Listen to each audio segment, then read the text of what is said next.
Hello, friends, and welcome back to Pod Return to the Waking Sands. This is a weekly podcast exploring the lore of Final Fantasy XIV. And I'm Jen, and I'm joined by my co-host and researcher. I'm Levi. Hi, Levi. Hello, Jen. Today, we're here to pick up on the last leg of our Ul'dah journey for starting characters before the main story quests merge around level 15. Yeah, our world will open up after this. For a normal player, but we're going to take a long detour through Limsa and through Gridania before our world opens up. Yeah, as it should be. We'll know the lay of the lands and explore all the jobs in each of those lands before we finally move on with the MSQ in earnest. Before we get going on today's trip, though, what happened last time, Jen? Well, last time we started with meeting Lady Lilira under the Sultan Tree. We had a bit of a row there with a void scent. And after that, we were kind of tossed all over the desert, doing random crap for random people. We met the masked man in black for the first time at the Sildi ruins. And more errands, more fetching. And we had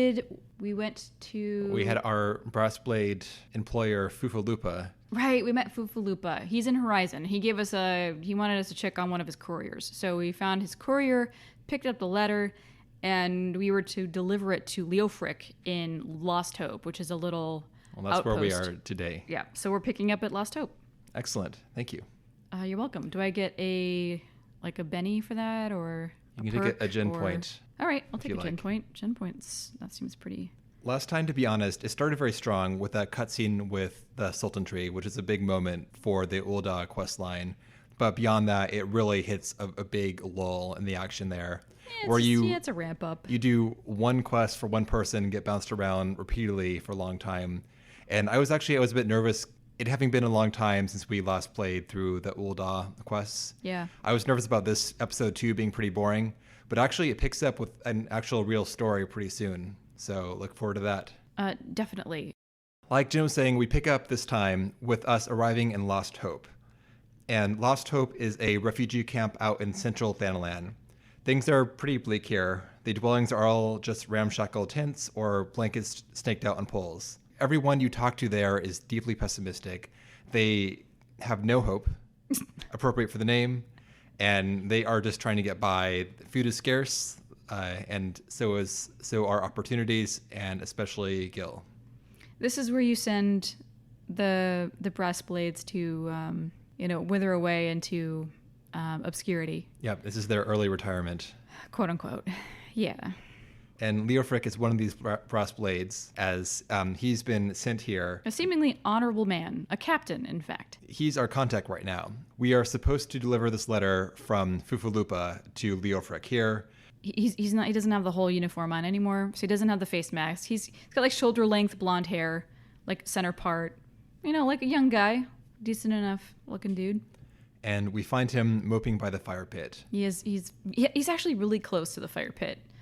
When I was standing there talking to him, I'm like, just scooch away like 2 feet, man. Like your gauntlet's gonna catch on fire. He spots us as an easy mark to offload his work onto. Yeah. The job being that he wants us to go kill a bandit baron. He does have a good reason for this. He does, but this is his job, not ours, to be fair. I mean, we are a convenient appearance in camp. If they're basically getting terrorized by these Quiveron guys, a neighboring bandit camp. So they're constantly being robbed and fucked with. So obviously all of their faces are known. And he's like, if I go over there and take this guy out, that's just going to ramp up the retaliation by, tenfold.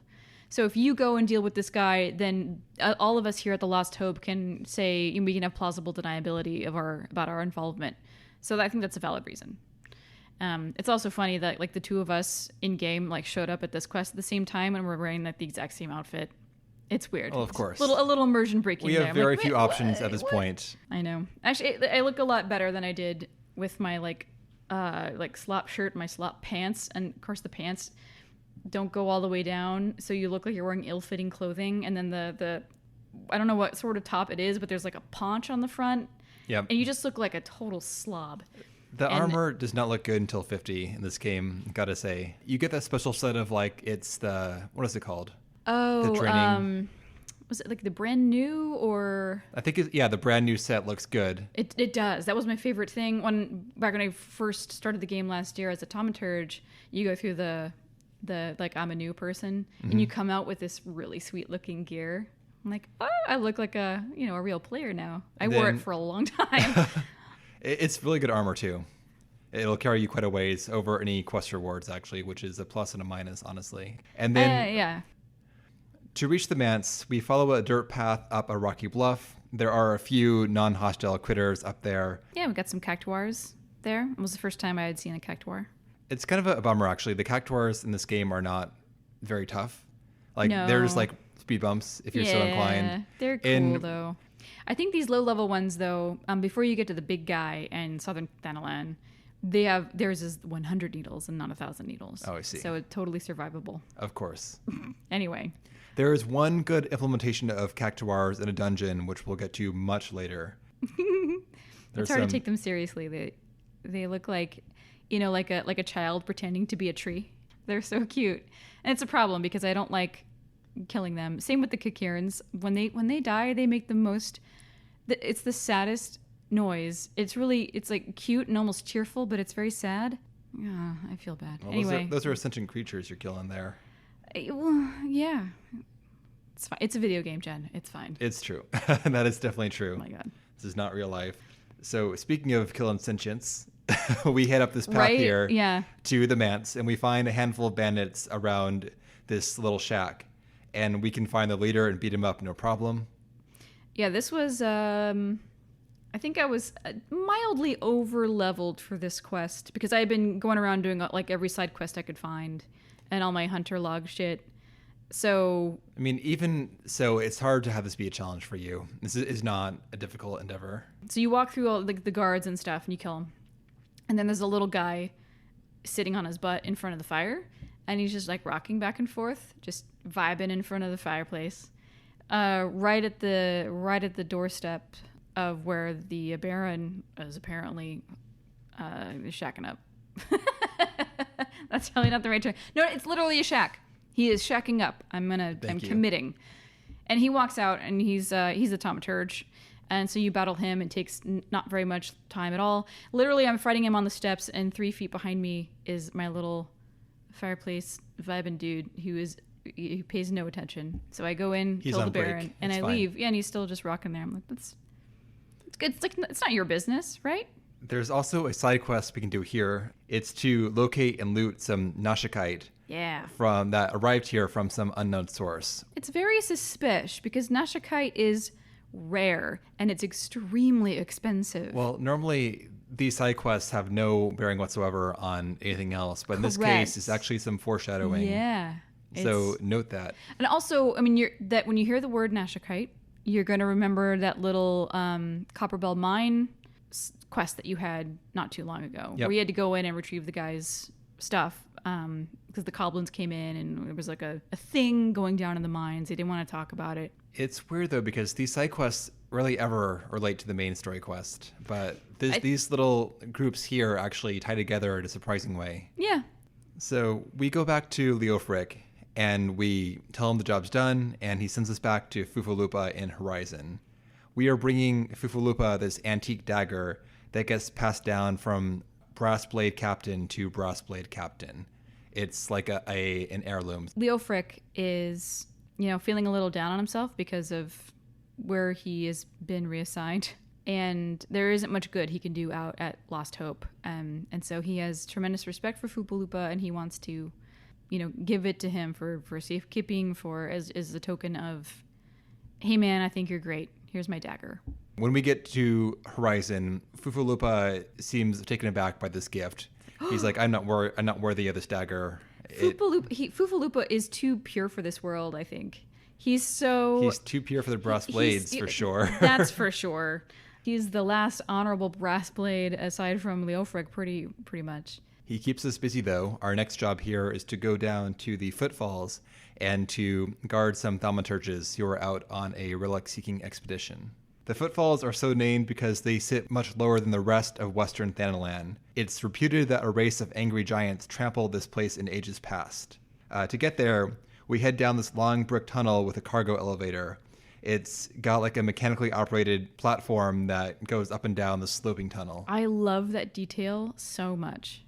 It adds so much legitimacy to the structure of this settlement. You know, carrying loads and loads of cargo from the port city up to Horizon and then distributed to the rest of Thanalan.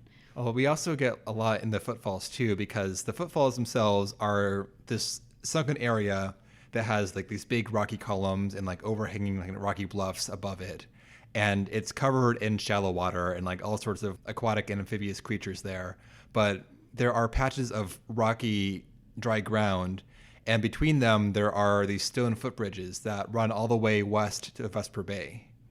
So we can see this path that the merchants take with their cargo coming from Vesper Bay to Horizon and beyond, and it's lit even by lanterns that light up at night. Yeah, you're using the infrastructure. Yep. And it's not just to get the PC from A to B. This is all a legitimate part of how their towns are structured. It's great.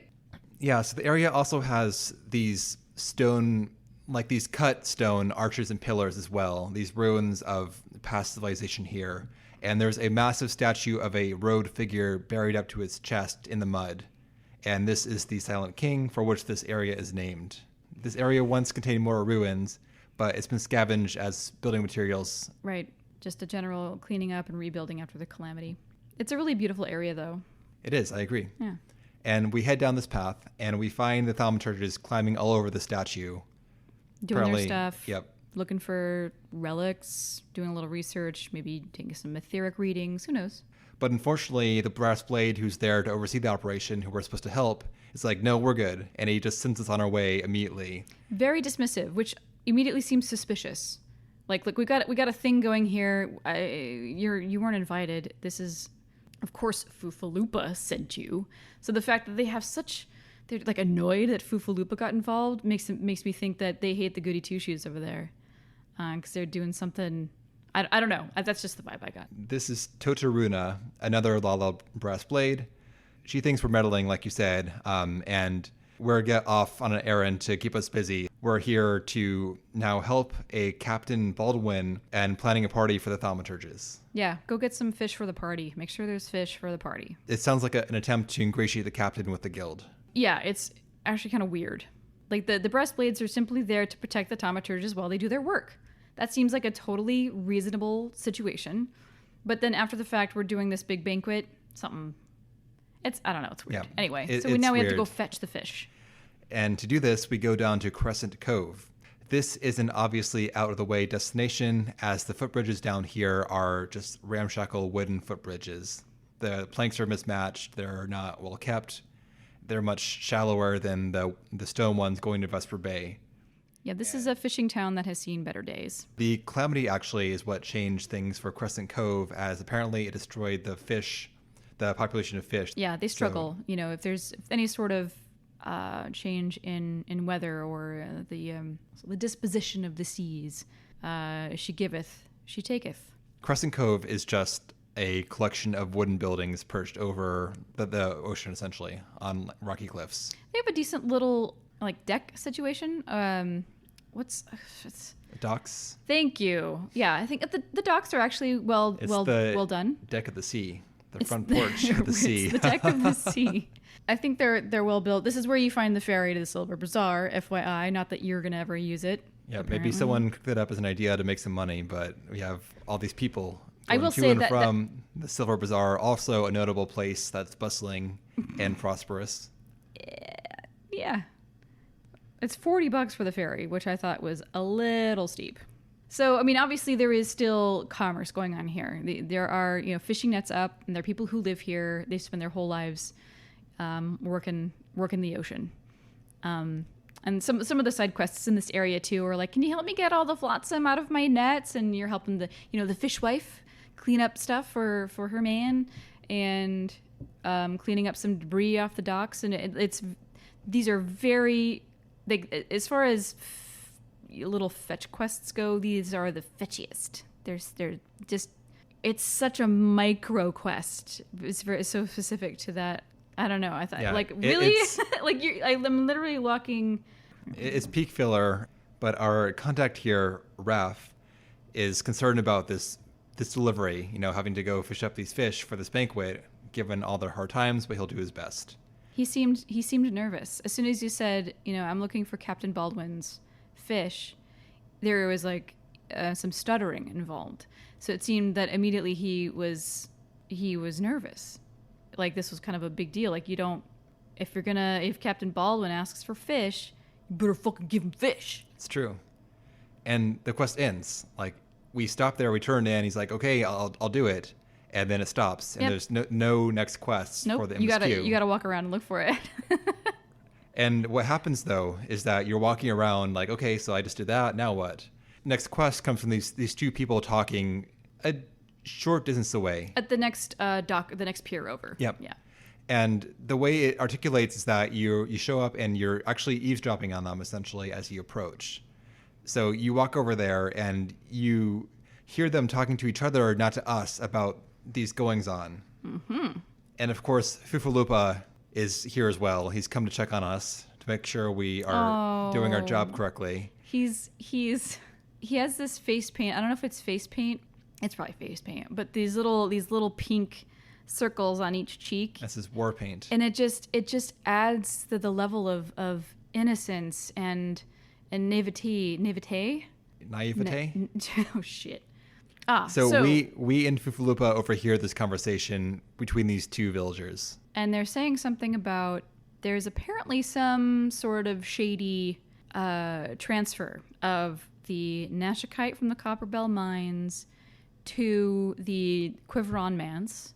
What do they actually say there? That's it. Oh, okay. So they just know that there's Nashikite being pilfered from the mines, and somehow it's ending up in the hands of these bandits. And you get the sense, if you talk to people here, that the bandits have been terrorizing them too. And hearing this, Fufulupa's like, I gotta tell Captain Baldwin. Yeah. He's the captain. He should know.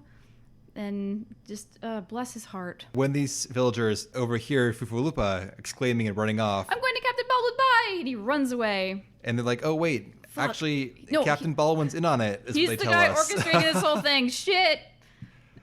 But now your quest is to go... Gone. Yeah, now you have to go chase after him and try to stop him before he makes an ass out of himself. Or puts himself in danger. Too late. Yeah. We rush after Fufulupa and run into Captain Baldwin himself, who is a Here Lancer. We arrive just after Fufulupa spills the beans to the captain and to the bandit he's conspiring with at this very moment. He's like, Captain. You can tell Captain Baldwin is a piece of shit because he's got one of those shitty knot mustaches. It's very unsettling. That's all I have to say about that. Fufulupa seems to have missed several memos here, as he acts like this behavior is shocking for a brass blade to be in on some dirty business. Oh, man. He's like, Captain, this guy's a bandit. Like, whoa, hold on. So the captain is talking to one of the Quiveron guys at that very moment, and Fufulupa, I keep saying Fufulupa runs up and he's like, Captain, I you need to understand what's going on underneath our very noses. And then he turns and looks at the guy Captain Baldwin is talking to. And he's like, wait a second, those boots, those gauntlets, you're one of them. And they're like, yeah. And I can't imagine just the absolute pandemic that's going on inside Fufulupa's little head. He's like, what if Lord Lorito finds out? What if he finds out? This you guys are gonna be model in trouble. Of the community, Lord Lorito. Well, this is part of his business. Like, you can't be sniping this shit in Lord Lolorito's territory, in his industry. Well, Baldwin claims, though, that the Lord himself is in on the scheme. Yeah, you know what? That could be kind of double dipping. I would not blink once at hearing that. Right. And I didn't. Like, I totally smelled something bad going on here. But no, it just seemed like it was such a small operation that Lolorito would... I mean, he's better than that, frankly.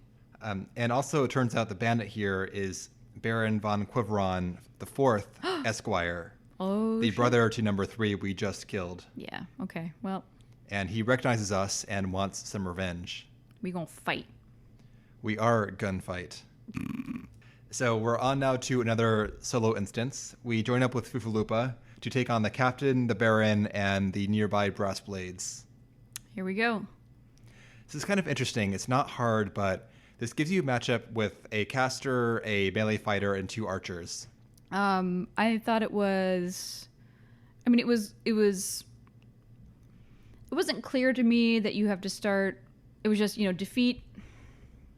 What's his fucking name? Defeat Baldwin, defeat the Baron. In whatever order. Yes. It's an easy fight. That long Doesn't story matter. short. Yep.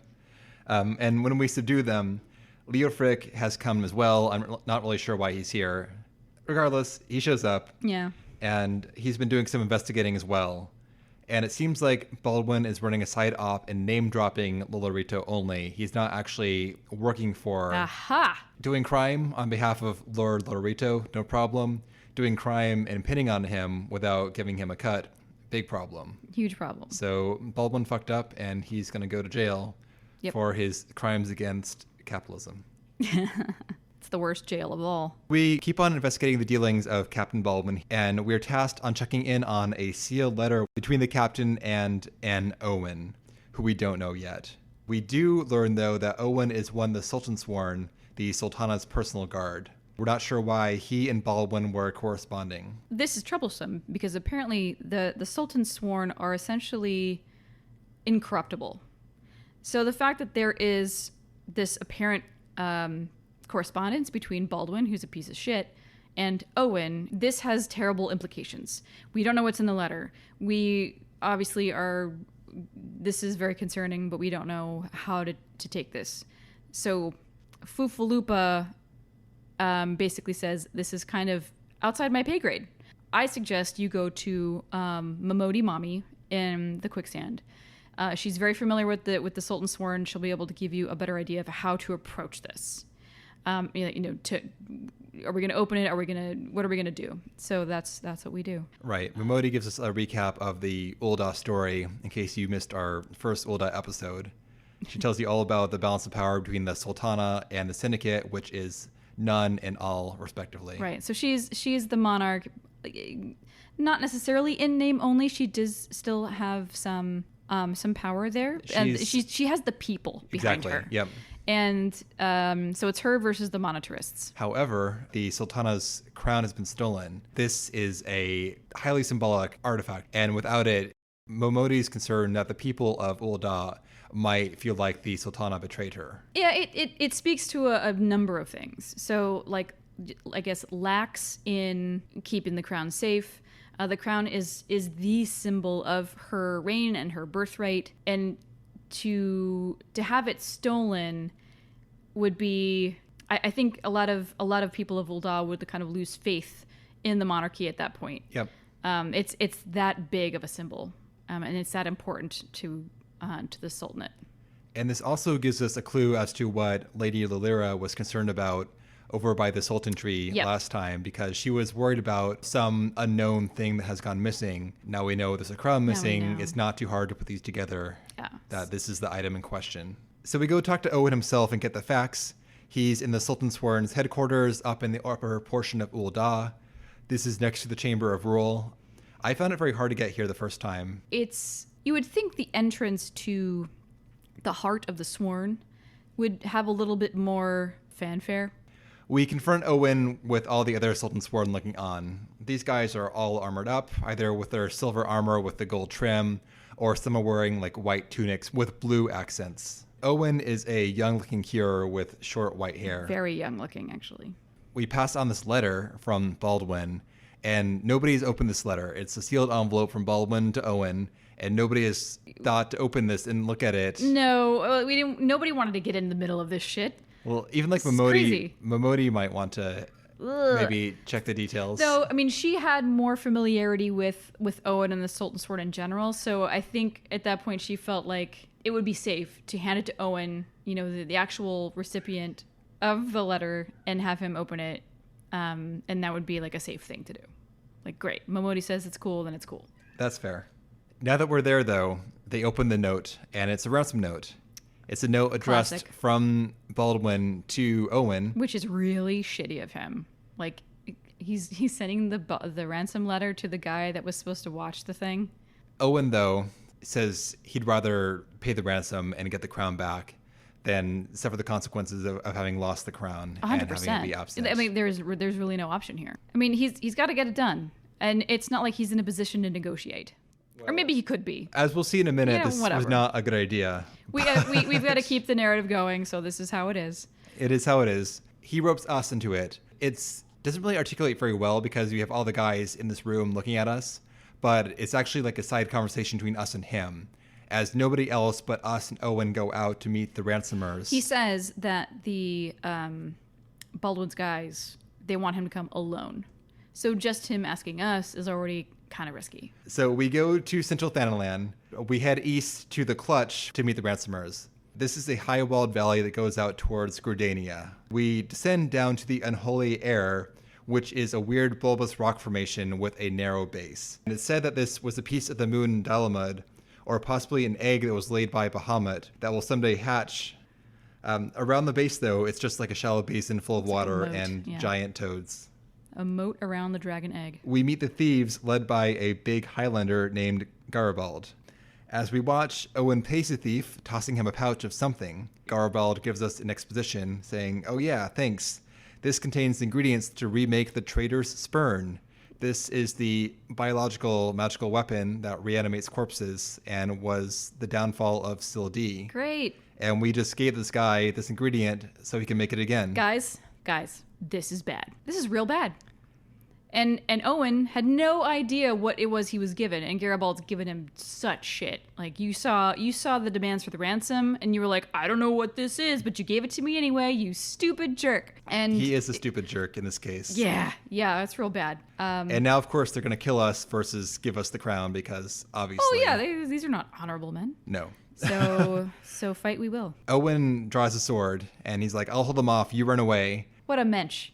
I mean, he's doing his duty. He knows that he's going to go down in this, but he's not going to allow us to fight on his behalf. This is his problem, and he's giving us an out. We're not given a choice, though, as just in time, Papa Shan, who has ditched his station master's outfit for a full garb of Sultan-sworn armor. He even has a crown on. He has that is part of the paladin gear, Amazing. that circlet. Yeah. And he rolls up with a host of Sultan-sworn. It's like 7 to 10 or something. He's got a lot of guys with him. Yeah.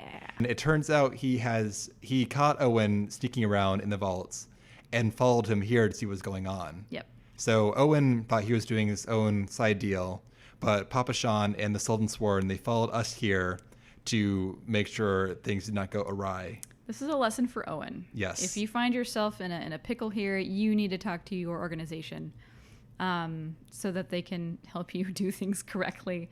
Instead of going out, obviously, you're trying to make it right. You made it wrong in the first place, but And still, you made it wronger. Oh my God. He should be grounded for a bit for this. I mean, obviously he's a very upstanding young man, but Jesus Christ. Right. Us, Owen, and Papa Shan join the fight. The Sultan-sworn don't participate, though, do they? Here? They totally do, yeah. But there's like 10 guys at first, and then there's like 3 guys down in the water afterwards. Yeah, whatever. I expect this to be a bigger clash than it was. We have like tons of bandits who were fighting, but only a few people on our side. Mainly being ourselves, Papa Shan, and Owen up there. And maybe like a couple like chumps with no name.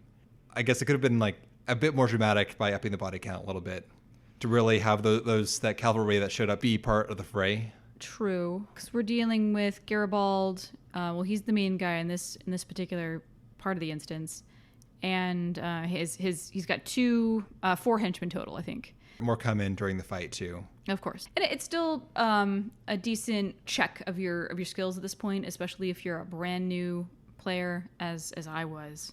And trying to make sure that you're splitting the difference between henchmen and whatever in the right way. Yep. And using your entire skill set that you've acquired up to this point. Unfortunately, my pugilist does not have any area of effect abilities, so I had to go run down and punch guys individually. Nah. Yeah, it's a bummer that the damage dealing classes often do not get their area abilities until later. I just had one that I was spamming. One is a lot more than none. And I was playing as a gladiator instead of thaumaturge, so I didn't have my sleep spell. I couldn't put anybody to sleep. When the battle's almost over, this guy, Garibald, summons up a Blanga, another void send like before. This is an impressive thing for a random ass bandit to do. It is, and it probably fingers him as being the one who summoned the void send to attack us at the Sultan tree. Right, yep.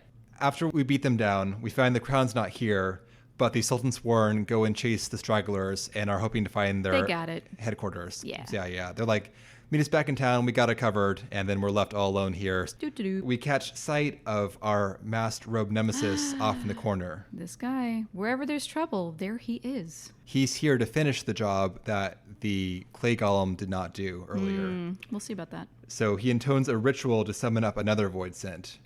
This is a little bit thematically confused because we just fought a void scent. You know, I wish that they hadn't had Garibald summon one because it kind of undercuts like, oh, another void scent. Like Sure. I just like beat one up in A void 20 center, a seconds. dime a dozen, apparently. It looks very impressive. Like he's got this swirling purple light around him, and he has his symbol appear over his mask, which will become very familiar going forward. Yes, the red glowing floating symbol in the front of his face. The sky here, it turns like a dark, rolling red, and the whole scene gets cast in like this eerie off light. It looks super cool. It's to be down intimidating. here. Like, oh shit. This is like the most visually impressive fight we've had so far, like by a long shot. He summons up a Voidson, which looks really cool. This guy's huge. It's huge. It's got like these spindly white limbs, these curved purple blades. It's another gargoyle creature. This one looks like 10 times cooler than the Blanga that we killed beforehand. This guy is intimidating looking. And then the fight starts, and it's called a lesser gargoyle. How is it Watch lesser? out. Technically, Right? like they're all gargoyles. How is this one lesser than the little black hoobity-doo that we got earlier? It ruins the tension by this lesser gargoyle popping out to fight you. It could also be planting a seed that there will be a bigger gargoyle that you have to fight immediately after this one. I don't know. But there's not. Okay. We fight the Voidsent and we beat it. And then we turn our attention to the mage, and we kill the mage. We cut or punch or whatever him into the water, and the he's quote-unquote dead. big boss, we just killed him. Thancred rolls up here. Oh, right. Yeah, he runs up and he joins you in the fight. We don't need him, but he's here anyway. wants To some help out. action. It's appreciated. Good gesture, at least. Yeah. During the encounter, the mage drops some weird hints. He says he determined the source of our power and that our very being imperils the plan. He's Imperils hinting, the plan. Yes, he's hinting at some greater plot, which there is one, but of course they're being very opaque about it right now. When he's defeated, he mourns before expiring that the wisdom of the paragons should be brought low by mere mortals. Great. So we have the paragons. No idea. Thancred, after the fight's over, gives us a teeny little drop of information before he pieces out again. He mentions that this foe is an Ascian.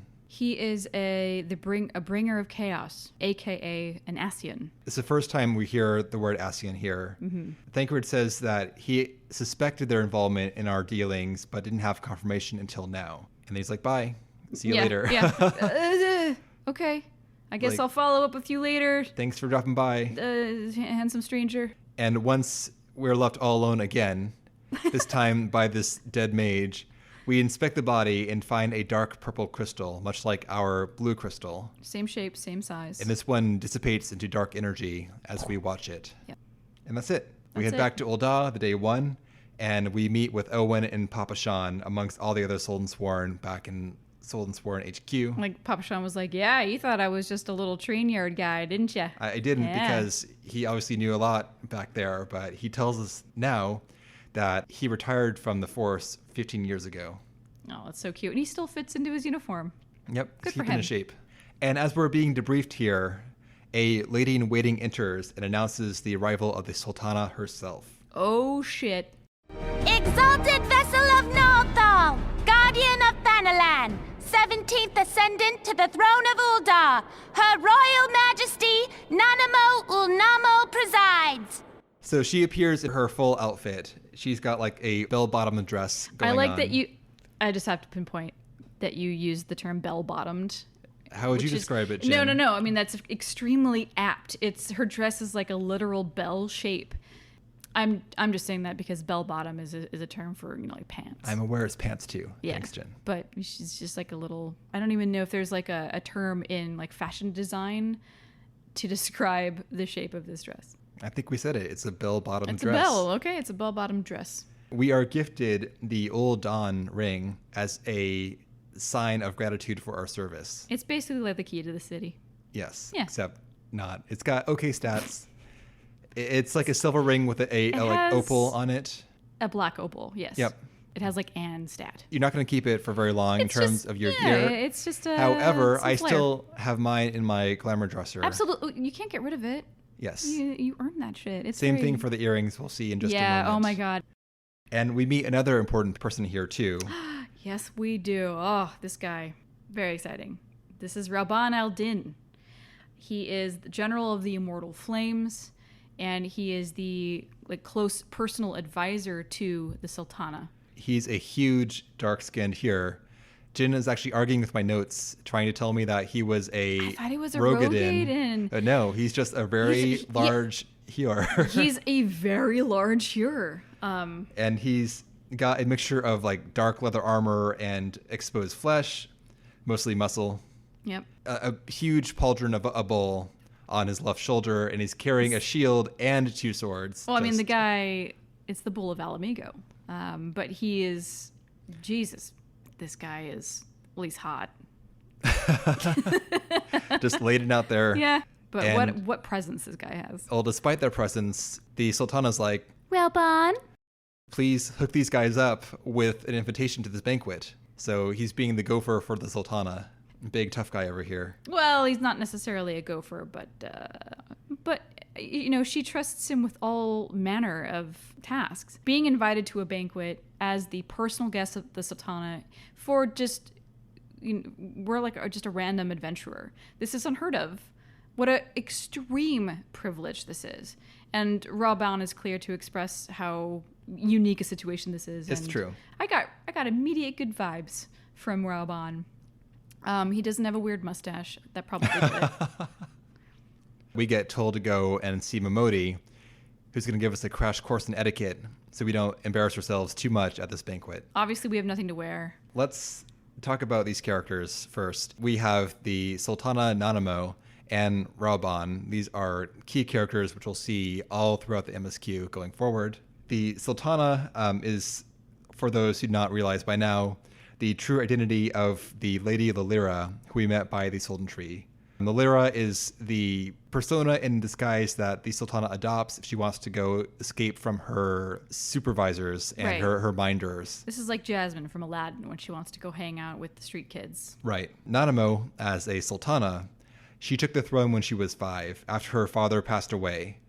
This was the perfect opportunity for the Syndicate to increase their power, as the 5-year-old Nanamo was unable, of course, to oppose their seizing of even more power in Ul'dah's government. At this point in time, the Sultana essentially dances to their tune to even keep on the appearance of her own power. She's only 21 now and is in an ongoingly tenuous position in Ul'dah. She's aided, though, by a few key allies, including Raubahn. Huge. If you're going to have a key Yes, we know ally, Raubahn is huge, Jen. But yes, if you're going to have a huge ally, Raubahn is one of the ones you want. He's respected by fucking everybody. Yes, for sure. Raubahn came here from Alamigo. That's a conquered kingdom, which we'll visit much later. He fought against the conquering empire, but he fled to Ul'dah when the kingdom fell. And on arrival, he was arrested as an imperial spy. So he's forced to fight in the pits in the Colosseum during his captivity, but due to his great skill, he was able to win his freedom, fame, and fortune. His freedom actually came from Nanamo herself, as she intervened during a match to pardon him officially, and that earned her his loyalty from that day onward. Raubahn used his winnings from the Colosseum to buy the Colosseum itself, and that earned him a place on the Syndicate. So Raubahn is Nanamo's one friend on the Syndicate. And he also, like Jen mentioned, is the general of the Immortal Flames, the army. Yeah. I mean, the absolute bootstraps on that guy. Thank you, Jen. Raubahn. Thanks, Jen. So this time I'm very fond of Nanamo as a character, but my first time playing this, I was just cynical about her royalty. Yeah. Like she seemed very much at this point somewhat useless. Even though she has very her intentions are solid. She's a kind person. But at the same time, it's just, especially her outfit doesn't help, frankly. She looks like a little child with this. Remember that Lalafell NPC I found in like Pearl Avenue, and I was like, this is the badassest looking Lalafell I've ever seen. yes. Like if Nanamo could adopt some of that aesthetic to be a little bit more imposing. Not only that, but also it takes for me at this age a lot of buy-in for me to trust someone in like inherited Absolute power. Yeah. Exactly. And we now know, which I didn't appreciate as much back then, but I now know, of course, that the syndicate is the real power and blah, blah, blah. But even so, being asked by this game to like and to trust and to be endeared to this person who is born into power was a big leap back then. Sure. I think that for me, Nanamo earned my affection. Definitely. But at first, though, I was not buying into this. Yeah, I was like, okay, well, she's cute. This is fine. Whatever. The real decision makers here are probably, Raubahn and the syndicate. So back to Momodi again at the old quicksand.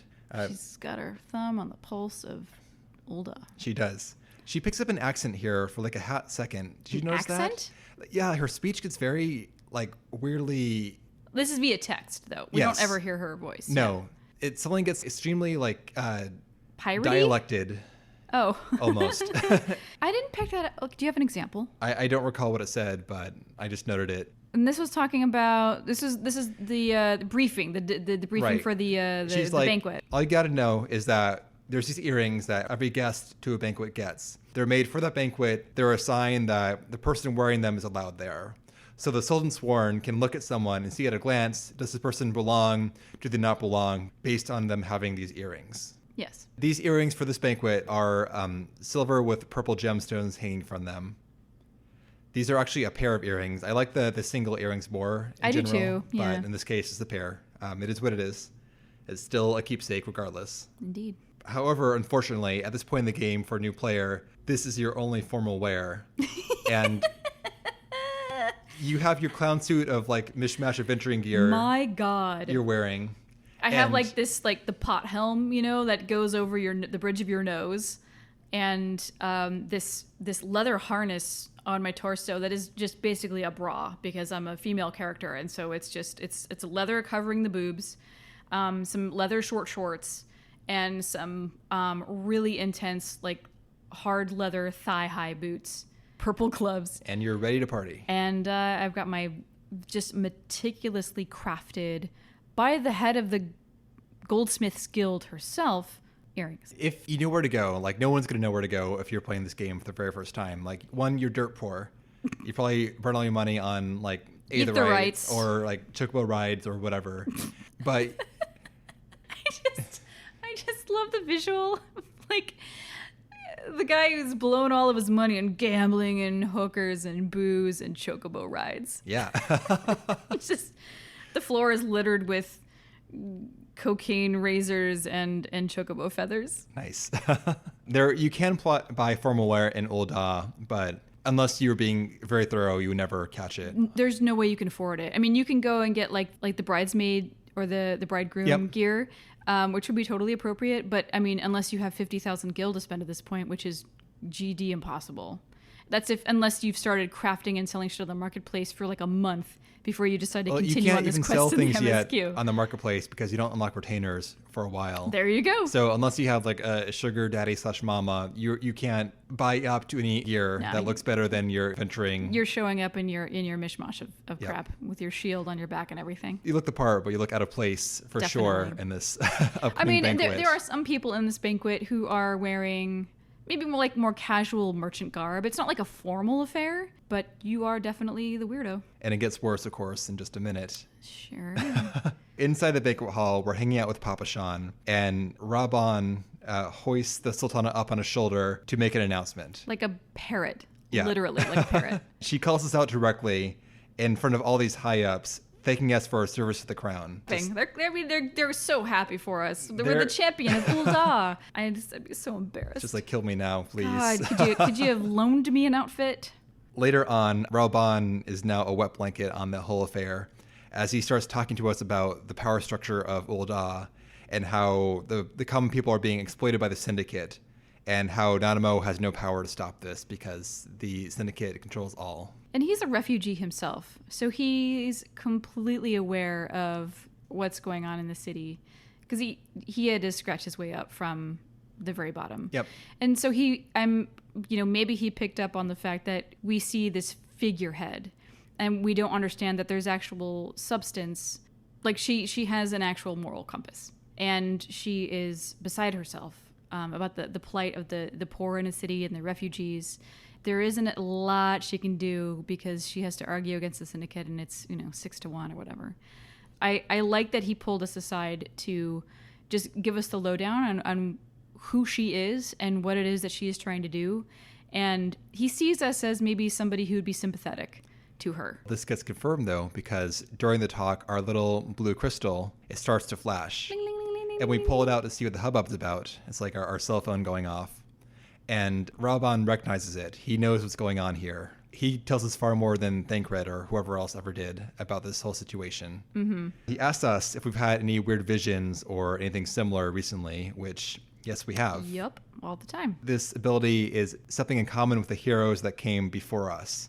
In this case, he's talking about the players of Final Fantasy XIV 1.0 before it got burnt to the ground and remade to be the game that we know and love today. We can infer here that the heroes in this game had a similar ability. Mm-hmm. If you played in the original game, I think you could be playing the same character still now. Even though whenever people talk Yes. about the events of the early days, it's all like a haze of foggy memories. So no one really knows for sure who the people were that were the heroes. It could be anyone, which is, if you're going to keep the continuity going from that game, it's a nice way of not saying like this one guy is the main character, or like you're the main character and why don't you get special privileges? Is because no one knows for sure who the main characters were of that game. Right. And I like that, in the aftermath of the calamity, Raubahn says, as much as we want to remember who these people were, all of us our memories essentially just silhouette these people against this blinding light. And that's all we can remember of them. And that's why we call them the Warriors of Light. He starts to reminisce on these days before the calamity, and we haven't talked yet on this podcast about the events that precede A Realm Reborn starting. So for now, though, we're going to kind of glaze past that and circle back later on. Yeah. Raubahn likens us to these past heroes, and he tells us to protect our crystal at all costs. And he knows actually of Heidelin as an entity as well. He knows something about this personified entity inside the planet. Mm-hmm. At this point, our old visions kick in again, and we see a flashback to Raubahn overlooking a red, smoky battlefield along with leaders of the other city-states. So we have Merylwib and we have Connie Senna here as well. Heads of state on a cliff. It's very dark, and there are very obvious noises and signs of an intense battle going on. This is the flashback to the final moments of 1.0 before they shut the game down and relaunched it as A Realm Reborn. And this is where the grand companies of Eorzea are supporting the adventurers' final push to thwart the Imperials and to prevent the calamity. It's very confusing. Like, you don't know what's going on if you're a first-time player. No, and it's a bit gratuitous, I think, to throw in here without context for first-timers. I guess. At the same time, though, it gives you an idea of, well, one, you still don't know, like, as a new player, if you didn't play 1.0, what the calamity was. If I hadn't looked at it myself, I still wouldn't. You get more information going forward, but Sure. The game doesn't really do a good job of putting all the pieces together. So you pick up here with like these kind of fractured elements, and they're still in play now. Like the plot of A Realm Reborn picks up from the calamity. It's still relevant. Yes. But it doesn't really tell you all the details, so you kind of... No, and I think that's great, actually, because this gives you a story to unravel and to unlock in your own time, which is appropriate because, maybe as an outside adventurer, you don't have this intimate knowledge. That may be true, except for the people who played in 1.0. They do know what happened. It's not a one-sided scenario. You have people who were there Sure. and who understand what's going on, and all these things make perfect sense. And then they're like dropping these hints. It seems like they can't have it both ways. You know, they can't both like allude to some vague events and slowly put the pieces together, and also like be like, yeah, you were there, you get this. I think it actually could work both ways, because Raubahn again mentions that, you know, a lot of people's memories were fucked up, and, you know, some memories of the calamity or the battle at Cartno was are very fuzzy, and other people were actually there and they remember very vividly, you know, with the PTSD and everything that goes along with it. So I think, you know, depending on who your character is, it could go both ways. You could have a very vivid, memory of the event, or it could be completely cloudy or foreign to you. That could be true, except for the fact that the game wants you to buy into the legitimacy of certain characters that you have no idea who the fuck they are at this point in time. Like, for instance, like Louisoix is a big example of someone who was like spoken of reverently, and you, though, as a new player, you're like, who the fuck's this guy? Why should I care? Even though everyone in the game talks about them like they're so important.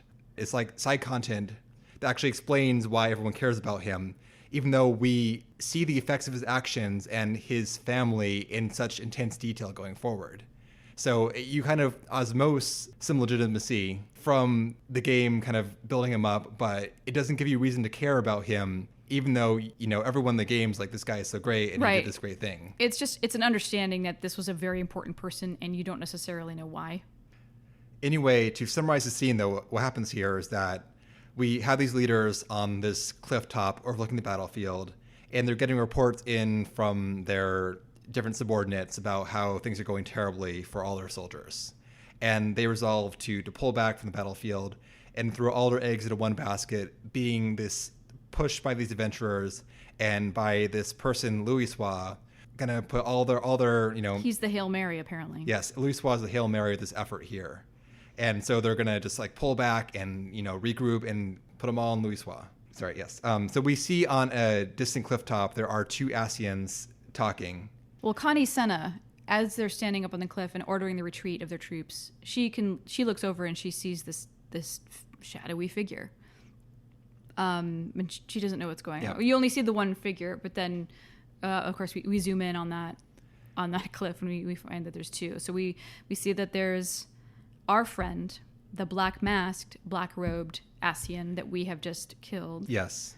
And then another guy who has a red mask with fangs.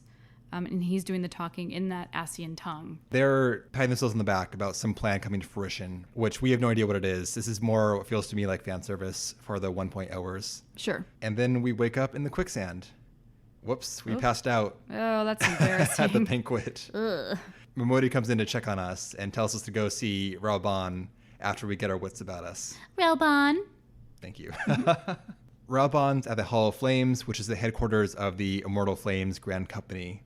The part we get access to is just like the front desk, which is like a long wooden counter with some officers doing business at it. Despite our fending spell, we made a good impression on Raubahn. He's banking on this crystal and this ability pretty much. Like, he doesn't know us very well, but he thinks that we're it because we have this crystal and we have this power. Mm-hmm. And because these people he knew beforehand have the same ability, he's like, yeah, you're the one, you're my guy.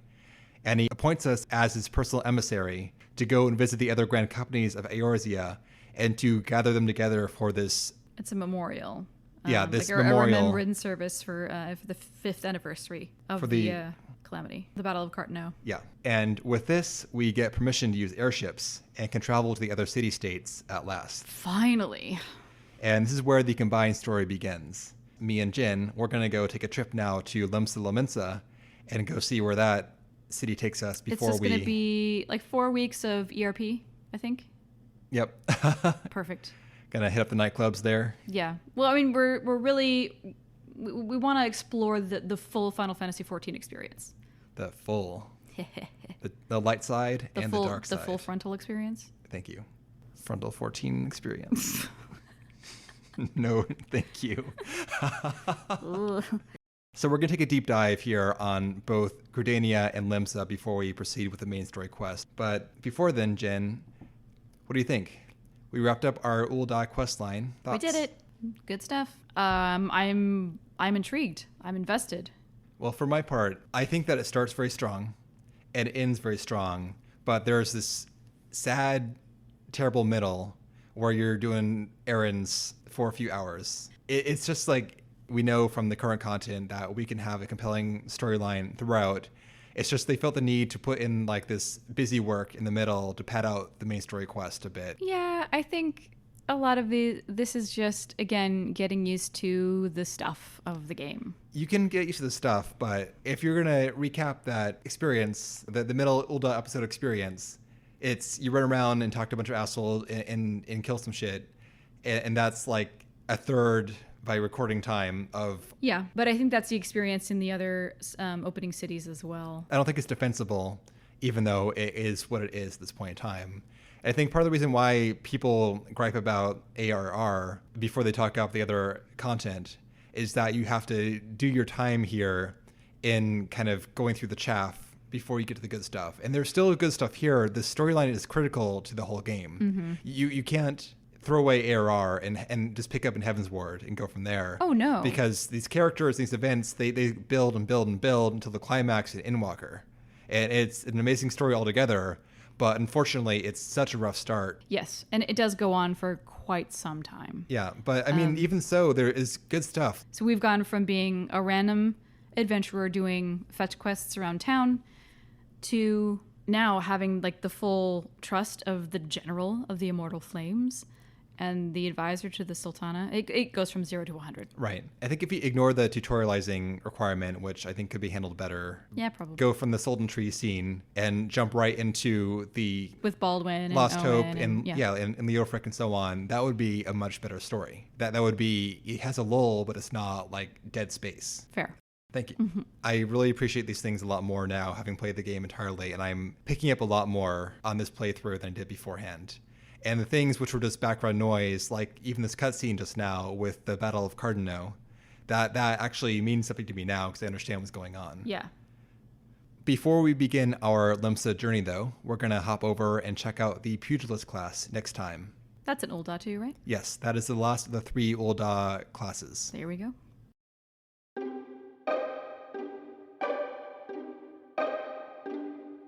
Well, that does it for the last little bit in Ul'dah.